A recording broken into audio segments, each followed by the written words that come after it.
প্রিয় রাজ্যবাসী, আগামীকাল প্রকাশিতব্য ভোটার তালিকাকে ঘিরে বহু মানুষের মনে উদ্বেগ, উৎকণ্ঠা ও আশঙ্কা তৈরি হয়েছে।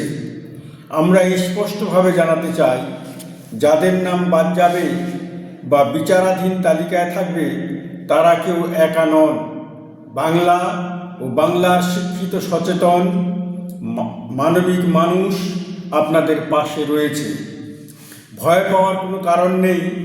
এ লড়াই অস্তিত্বের, মর্যাদা এবং সাংবিধানিক অধিকারের লড়াই।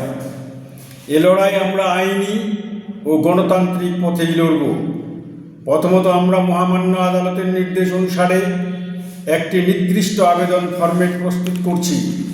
প্রত্যেককে নিজ নিজ জেলায় নির্বাচন আধিকারিক বা সমাহর্তার নিকট তাই মেল বা লিখিতভাবে পাঠাবেন। আইন আমাদের অধিকার দিয়েছে, আমরা সেই অধিকার প্রয়োগ করব। দ্বিতীয়ত, সবাইকে জানিয়ে দিন, প্রকাশিত তালিকায় চূড়ান্ত নয়। আতঙ্কিত হবেন না, ট্রমায় ভুগবেন না। যদি কেউ মানসিকভাবে বিপর্যস্ত হন, আমরা স্থানীয়ভাবে তার পাশে দাঁড়াবো, সাহস দেব, সহায়তা করব। মানবিক সংহতি আমাদের শক্তি। তৃতীয়ত, আমরা খতিয়ে দেখব ভাষা, জাতি, বর্ণ বা ধর্মের ভিত্তিতে কোনো বৈষম্য হয়েছে কিনা। যদি হয়ে থাকে তার বিরুদ্ধে আমরা আইনি পদক্ষেপ নেব। প্রয়োজনে মহামান্য কলকাতা উচ্চ আদালতে জনস্বার্থ মামলা দায়ের করা হবে, যাতে কোনো নাগরিকের নাম শারীরিক শুনানি ছাড়া বাদ না যায় এবং পূর্বে জমা নথি উপেক্ষিত না হয়। যাদের জীবিত থাকা সত্ত্বেও মৃত দেখানো হয়েছে বা যথাযথ প্রমাণ দেওয়ার পরেও সন্দেহভাজন তালিকায় রাখা হয়েছে, তারা নিজ নিজ স্থানে শান্তিপূর্ণভাবে প্রতিবাদ করুন। হাতে প্লেকার্ড, মুখে কালো ফিতা, কিন্তু মনে দৃঢ়তা।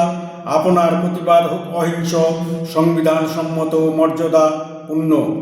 সবচেয়ে গুরুত্বপূর্ণ, কেউ কোনো প্ররোচনায় পা দেবেন না, কোনো অগণতান্ত্রিক বা সহিংস পথে যাবেন না। আমাদের সংগ্রাম শান্তিপূর্ণ, আইনসম্মত এবং নৈতিক শক্তির উপর ভিত্তি করে। ভোটার তালিকা প্রকাশের পর আমরা পরিস্থিতি পর্যালোচনা করে দ্রুত পরবর্তী কর্মসূচি ঘোষণা করব। আগামী 4 মার্চ কলকাতায় একটি বৃহত্তর সভার আয়োজন করা হবে, যেখানে বিভিন্ন সংগঠন ও গণতান্ত্রিক সেকুলার নাগরিকদের একত্রিত করা হবে। বন্ধুগণ, ভোটাধিকার শুধু একটি নাম নয়, এটি আমাদের নাগরিক মর্যাদা, আমাদের কণ্ঠস্বর। আমরা আইনি ও গণতান্ত্রিক পথে অহিংস ও সংবিধান সম্মত উপায়ে এই অধিকার রক্ষার সংগ্রাম চালিয়ে যাব। এই অঙ্গীকার নিয়ে এগিয়ে চলি। ভয় নয়, সংহতি, হতাশা নয়, আইন ও ন্যায়ের পথে সংগ্রাম। ধন্যবাদ। পাশারুল আলম, সাধারণ সম্পাদক, ইউনাইটেড গার্জিয়ান কাউন্সিল।